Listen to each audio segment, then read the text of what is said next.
Hi, I'm Danielle, the Family Service Response Manager here at Cope Galway, and I'm joined by Ross, our Family Services Manager. Now today I'm going to be asking Ross a few questions about the families in our services and our proposal for Rethink Ireland. So Ross, can you tell me a little bit more about the families that are currently experiencing homelessness and within the Cope Galway service? Yeah, so at the minute we have around 110 families. That does fluctuate throughout the year, and we can have anywhere between 100 and 120 families at any one time. That does mean that there's more individuals. Currently we've got around 150 adults and 230 children within our service. Most of our families currently live in private emergency accommodation. That is bed and breakfast, so it's one room usually per family. Some of the larger families are split over 2 rooms, but largely it's one room. One of the biggest things for children from 0 to 5 is they need space to grow, to play, and that's the one thing that's significantly lacking within private emergency accommodation. One of the reasons is, as I've said, everybody's living in one room. So we may have large families living in one room, and they eat there, they sleep there, and again that has huge impacts on sleep health and those sorts of things, and really causes lots of issues, everybody being in one room.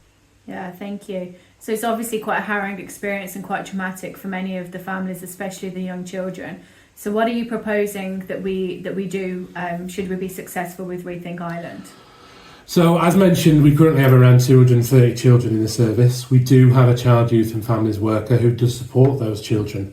But that's a lot for one person, so 230 children. So what we'd really like to focus on is that 0 to 5 range. It's crucial for childhood development, and we'd like a dedicated worker who can focus on those particular areas. As previously mentioned, the lack of space is a huge issue. So what we'd want to do is a spatial assessment of all Cope Galway resources, but also all the private emergency accommodation places, and we'd like to try and identify some spaces where we can encourage families to bring the children for tummy time, for messy play, just having more space to stretch and grow and pull and those sorts of things, and really try and address the space issues. Another big thing for us is education. We are aware that many families within our service don't have much of an education themselves. Many of our families can't read or write, so then imparting their own educational knowledge on their children is something that's incredibly difficult. We want education to start as early as possible for children. There's lots of research out there that says that that's hugely important. Starting to look at numbers and letters as early as possible is fantastic for childhood development. So to create a real learning environment for both children and families. So I think it's worth noting as well that around 70% of the families in our services are from the travelling community, and as you've said, lots of the families do have lower levels of literacy and numeracy. It's obviously very important that we have a culturally appropriate approach to this project. So do you have anything to say on how we would go about that? Yeah, I think the plan would be that we co-create what the programme will look like with families.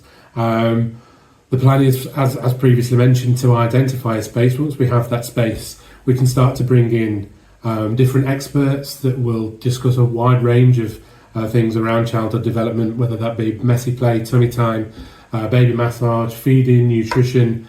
This programme can be decided on by the families. It gives them real control of some of the things that they want to see, some of the issues that they identify. The worker will then set out and bring in these experts to give the family the support that they need. Great, thanks Ross. And yeah, I think we all know that the co-design will really increase the ownership and the kind of the buy-in from the families, which will be very important. So yeah, I think it sounds like a great project.